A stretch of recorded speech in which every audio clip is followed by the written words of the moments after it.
नहीं, मेरी लड़की ने सुसाइड कर दिया है, ये खबर आई है। हाथ जोड़ती रही माँ बाप, हाथ जोड़ते रहे, हमें एक बार दिखाओ, हमारी बच्ची का मुंह एक बार दिखाओ। हमको नहीं दिखाया गया। बच्ची का शरीर में कोई कपड़ा नहीं था, पैर दोनों राइट एंगल में मिला गया, चश्मे को कूटा गया जिसकी वजह से आंखों से खून निकल गया, गला दबाकर मारा गया। पश्चिम बंगाल की राजधानी कोलकाता में 8-9 अगस्त की दरमियानी रात करीब 3 बजे आरजीकर मेडिकल कॉलेज में एक महिला ट्रेनी डॉक्टर के साथ हुई दरिंदगी की इस घटना ने पूरे देश को शर्मसार कर दिया है। नाइट शिफ्ट में काम कर रही डॉक्टर के साथ हुई इस हैवानियत ने एक बार फिर से दिल्ली के निर्भया कांड की याद दिला दी। हालांकि पुलिस ने एक आरोपी को अरेस्ट करके खुलासा किया है कि हमने इस केस को सॉल्व कर लिया है। लेकिन आपको क्या लगता है, क्या एक अकेला व्यक्ति उस बच्ची के साथ ऐसी खौफनाक दरिंदगी कर सकता था, या फिर इसमें किसी और व्यक्ति का भी हाथ हो सकता है? दोस्तों, आज की इस वीडियो में हम पहले पुलिस और पकड़े गए आरोपी के बारे में बात करेंगे और फिर कुछ ऐसी ऑडियो क्लिप भी आपके सामने रखेंगे जो इस बात की तरफ इशारा करती है कि इस घटना में एक से ज्यादा लोग शामिल रहे होंगे। दरअसल बहुत मेहनत और लगन के बाद कुछ लड़के और लड़कियां नीट का एग्जाम क्वालिफाई करके इस आरजीकर मेडिकल कॉलेज में जूनियर डॉक्टर के तौर पर डॉक्टरी की ट्रेनिंग के लिए आते हैं। और इसी कॉलेज में एक ऐसी लड़की थी जिसने बड़ी मेहनत से पढ़ाई की थी, क्योंकि उसके माँ बाप का सपना था कि उनकी इकलौती बेटी पढ़ लिख कर डॉक्टर बने, और बेटी का सपना ये था कि मैं अपने माँ बाप के सपने को पूरा करूं और उनको इस गरीबी की दलदल से बाहर निकालूं। क्योंकि उस लड़की के गरीब पिता कोलकाता से दूर नॉर्थ 24 परगना में रहा करते थे। उनके परिवार में केवल 3 ही लोग थे, एक वो जूनियर डॉक्टर लड़की, उसकी माँ और उसके पिता। उसके पिता अपना घर चलाने और अपनी बेटी को पढ़ाने के लिए बच्चों की स्कूल यूनिफॉर्म बेचा करते थे, और उन्हीं स्कूल की यूनिफॉर्म को बेचकर वो अपने धीरे एमबीबीएस की पढ़ाई पूरी कर ली थी। एमबीबीएस करने के बाद अब वो आरजीकर मेडिकल कॉलेज में पीजी की 2nd ईयर की स्टूडेंट थी। अब उसके सामने उसका खूबसूरत करियर था, यानी उसके माँ बाप बचपन से जो सपना देख रहे थे वो अब पूरा होने ही वाला था। उनकी बेटी डॉक्टर बनने वाली थी और उनके घर के हालात बदलने वाले थे। लेकिन अचानक 9 अगस्त की सुबह को उनके सारे सपने टूटकर बिखर गए। जिस बेटी से उन्होंने 8 अगस्त की रात फोन पर बात की, उसी बेटी की मौत की खबर सुबह उनके परिवार को मिली। माँ बाप रात को बेटी से बात करके तसल्ली से सो गए थे, लेकिन अगली सुबह इतनी भयावह होगी ये उन्होंने कभी सपने में भी नहीं सोचा था। दरअसल trainee doctor Moumita Debnath RG Kar medical college में नाइट ड्यूटी कर रही थी। वो पिछले कई दिनों से नाइट शिफ्ट पर थी। उसकी ड्यूटी करीब 10 बजे के आसपास शुरू हो जाती थी, और जब सुबह को उसकी शिफ्ट खत्म हो जाती तो मोमिता हॉस्पिटल से सीधे अपने घर चली जाती थी। क्योंकि ये हॉस्पिटल लाल बाजार इलाके में था, इसलिए 8 अगस्त 2024 को भी हर रोज की तरह वो अपने घर से हॉस्पिटल जाने के लिए निकली।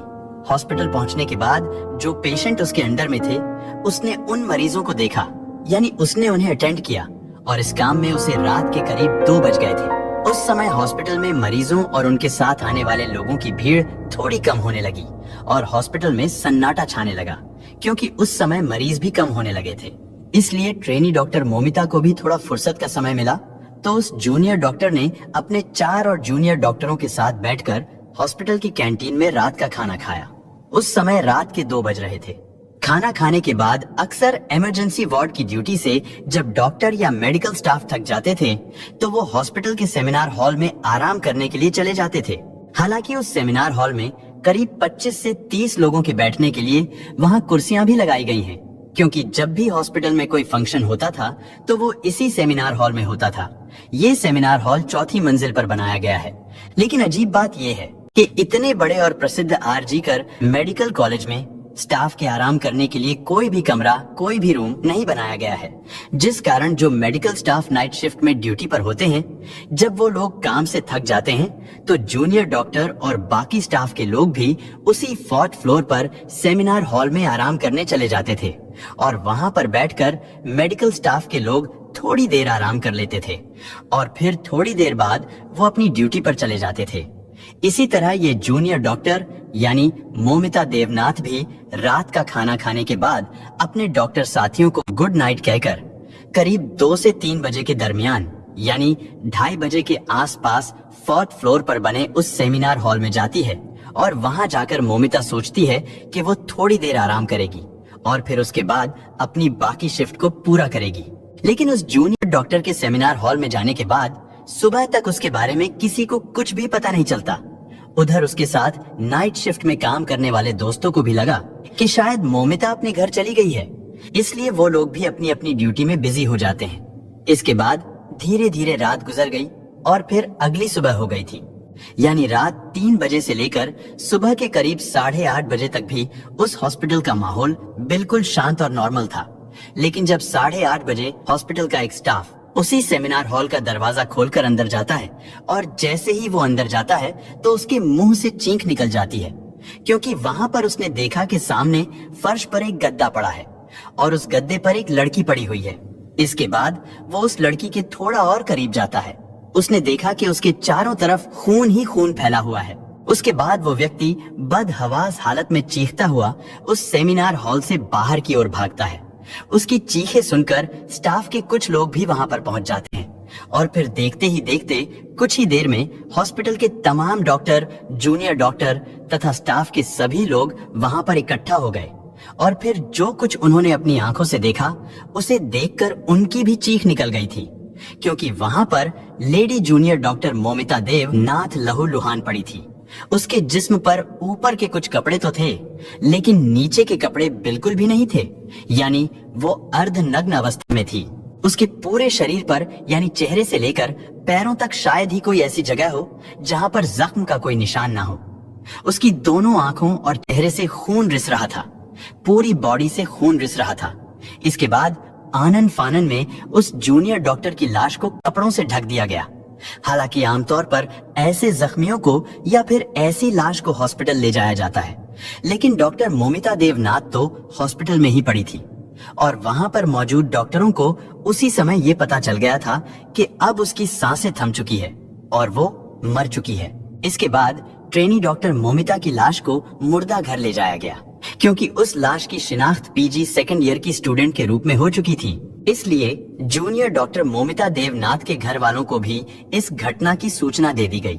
सूचना मिलते ही ट्रेनी डॉक्टर के घर कोहराम मच गया और फिर कुछ देर बाद उसके घर वाले भी हॉस्पिटल पहुंच गए। घर वालों के हॉस्पिटल पहुंचने के बाद हॉस्पिटल में मौजूद चेस्ट मेडिसिन डिपार्टमेंट के सहायक सुपरिटेंडेंट ने उनसे कहा कि आपकी बेटी ने खुशी की है, लेकिन ट्रेनी डॉक्टर के माता पिता ने जो बताया है उससे तो इस पूरे मामले में कहीं ना कहीं साजिश की बू आने लगी है। ट्रेनी डॉक्टर के पिता की मां ने तो सुबह के समय जब वो अपनी बेटी को देखने गए थे तो उन्होंने देखा था कि उनकी बेटी के चेहरे से खून टपक रहा था। उसका चश्मा भी बुरी तरह से टूटा हुआ था और जब उन्होंने बेटी की लाश के ऊपर पड़े कपड़े को थोड़ा सा हटाया तो उन्हें उसकी कमर से नीचे कपड़े नहीं दिखे थे। लेकिन उस बेटी के साथ इतना कुछ हो जाने के बाद भी उसी हॉस्पिटल के चेस्ट मेडिसिन डिपार्टमेंट का सहायक सुपरिटेंडेंट कहता है कि जूनियर डॉक्टर मोमिता देवनाथ ने तो खुदकुशी की है, यानी एक लड़की जिसके जिस्म पर कोई कपड़ा नहीं है, उसका शरीर सिर से लेकर पैर तक जख्मी है। भला कोई ऐसे भी अपनी जान देता है? खैर, जब ये तमाम बातें चल ही रही थीं, थोड़ी देर के अंदर ही अंदर इस घटना की खबर पूरे हॉस्पिटल के तमाम जूनियर डॉक्टरों तक पहुंच गई और जिन लोगों ने भी उस ट्रेनी डॉक्टर की लाश देखी उन्होंने पहली ही नजर में अंदाजा लगा लिया था कि ये सिर्फ कत्ल ही नहीं है, बल्कि उसके साथ जबरदस्ती हैवानियत भी की गई है। और इसी वजह से सभी जूनियर डॉक्टरों में गम और गुस्से का माहौल पैदा हो गया था, क्योंकि ये दरिंदगी एक सरकारी हॉस्पिटल के अंदर एक जूनियर डॉक्टर के साथ की गई थी।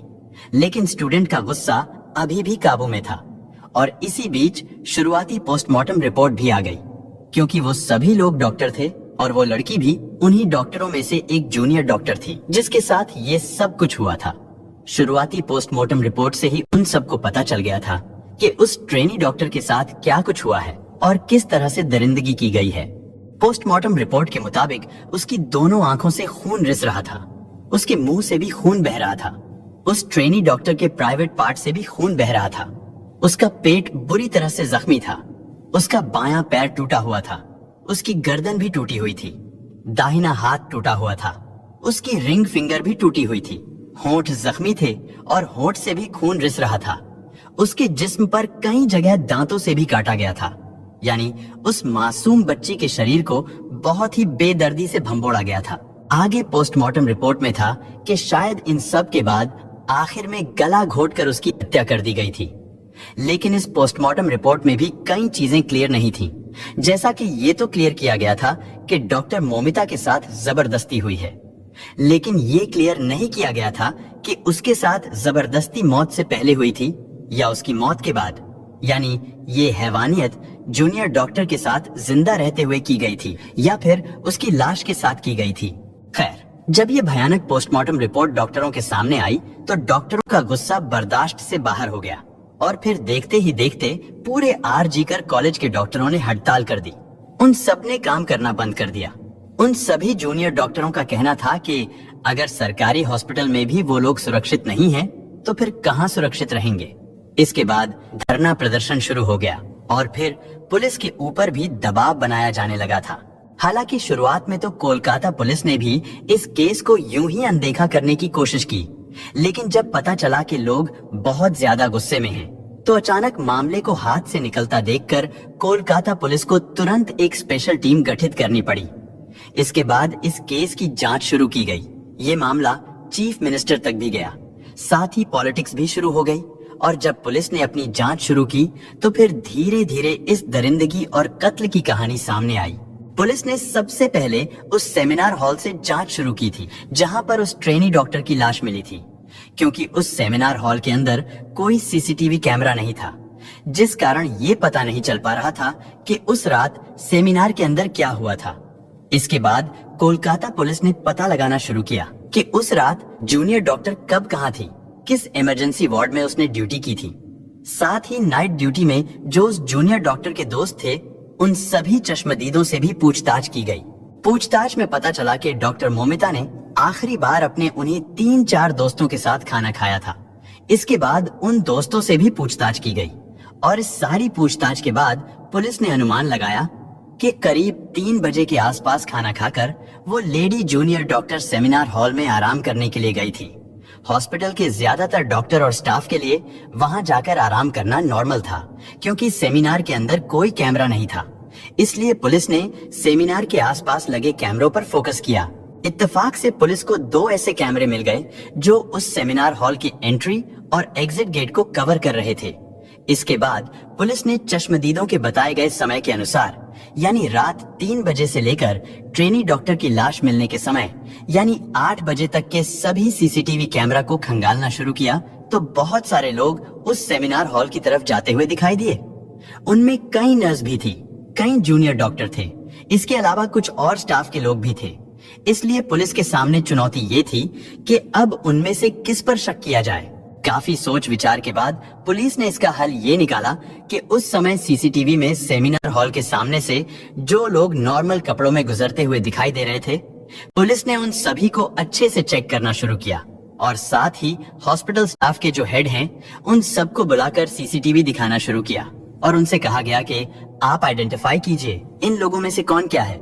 हर एक को देखने पर पता चला कि उनमें सारे हॉस्पिटल के स्टाफ ही हैं, सिवाय एक व्यक्ति के। पुलिस ने जब उस व्यक्ति के बारे में पूछा कि ये कौन है, तो पता चला कि वो स्टाफ नहीं है, बल्कि वो तो एक सिविल वॉलंटियर यानी एक सामाजिक कार्यकर्ता के रूप में उस हॉस्पिटल में आता जाता रहता है। उसका काम लोगों की मदद करना, उनको हॉस्पिटल में भर्ती करवाना था। साथ ही वो व्यक्ति कोलकाता पुलिस के लिए भी काम किया करता था। कोलकाता पुलिस को कुछ इन्फॉर्मेशन देना या फिर उनके कुछ छोटे मोटे काम करना। उसके बारे में पूछने पर पता चला कि उसका नाम संजय रॉय है। हॉस्पिटल स्टाफ से पूछा गया कि संजय रॉय उस रात यहाँ हॉस्पिटल में क्या कर रहा था। हॉस्पिटल के स्टाफ ने बताया कि संजय रॉय अक्सर रात को यहाँ आता रहता है। कई मरीज जिनको वो भर्ती कराकर जाता है, उनको देखने के लिए, उनका हाल चाल पूछने के लिए वो अक्सर यहाँ आता है। अभी वो लोग इस बारे में बात कर ही रहे थे कि तभी अचानक एक पुलिस ऑफिसर की नजर संजय रॉय के गले पर पड़ी। दरअसल जब घटना स्थल की जांच की गई थी तो उस समय मौकाए वारदात से जूनियर डॉक्टर की लाश के पास से पुलिस को उसका लैपटॉप और मोबाइल फोन के अलावा उस जगह पर एक नेक बैंक ब्लूटूथ मिला था, जो कि मोबाइल के ब्लूटूथ डिवाइस से कनेक्ट होता है। पहले तो पुलिस को लगा कि शायद ये जूनियर डॉक्टर का ही है, क्योंकि उसका मोबाइल भी वहीं पर पड़ा था। लेकिन जब उसको ब्लूटूथ से कनेक्ट करने की कोशिश की गई तो वो जूनियर डॉक्टर के फोन से कनेक्ट नहीं हुआ।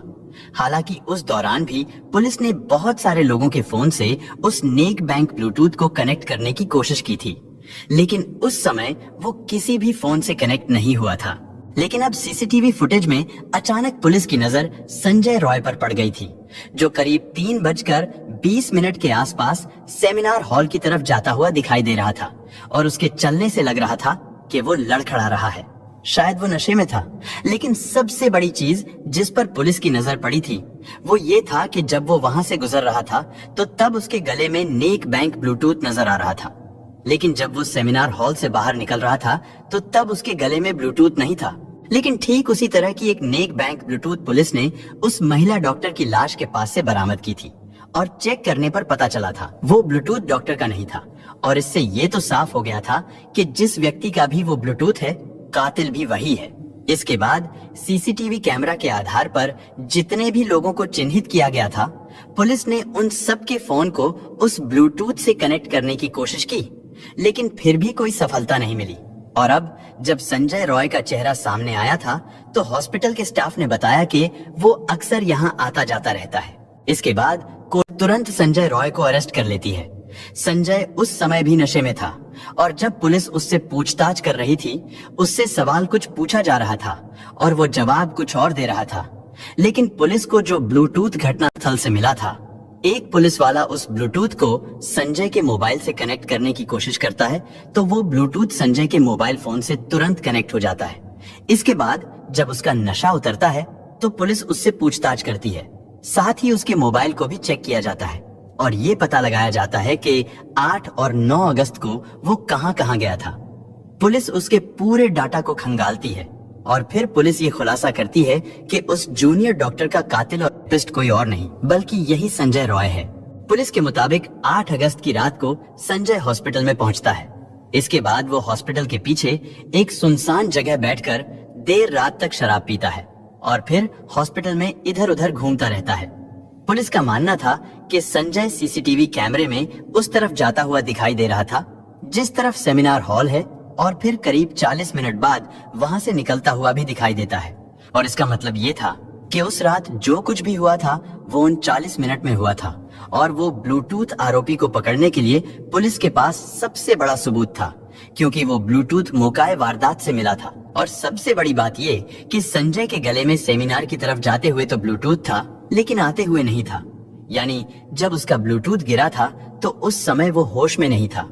इसके बाद संजय रॉय को अरेस्ट कर लिया गया, लेकिन जब उसके मोबाइल को अच्छे से चेक किया गया तो उसके मोबाइल में पोर्न फिल्मों के अलावा कुछ भी नहीं था, जिससे उसकी मानसिकता का भी पता चलता है कि वो शराब के साथ साथ पोर्न फिल्में देखने का भी आदी है और इतनी शराब पीता है कि वो होश में ही नहीं रहता। इसके बाद जब उसके फैमिली बैकग्राउंड को खंगाला गया तो पता चला कि उसकी एक माँ है, लेकिन वो अपनी माँ का भी ख्याल नहीं रखता है। उसकी एक बहन भी है, लेकिन बहन उसकी बुरी आदतों की वजह से उससे कोई वास्ता नहीं रखती है। संजय रॉय ने 4 शादियां की हैं, जिनमें से 3 पत्नियां उसकी बुरी आदतों और हरकतों की वजह से उसे छोड़कर भाग गई, जबकि चौथी पत्नी की किसी बीमारी के चलते 1 साल पहले मौत हो गई थी।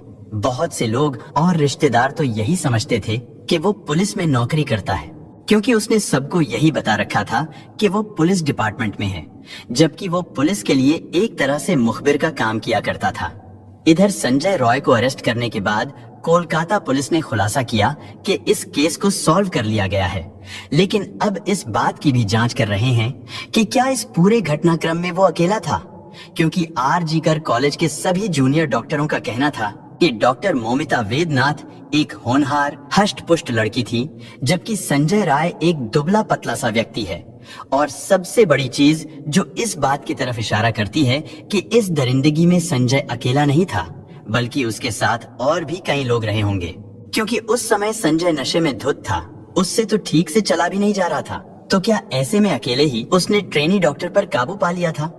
और जब यही सवाल पुलिस से पूछा गया कि क्या एक अकेला व्यक्ति उस जूनियर डॉक्टर पर काबू पा सकता था, तो पुलिस ने इसका जवाब देते हुए कहा कि हो सकता है संजय ने सेमिनार में जाकर जूनियर डॉक्टर के साथ जबरदस्ती करने की कोशिश की हो, लेकिन जब उस जूनियर डॉक्टर ने उसका विरोध किया होगा तो फिर संजय ने उसको किसी भारी चीज से मारा होगा, जिससे वो बेहोश हो गई।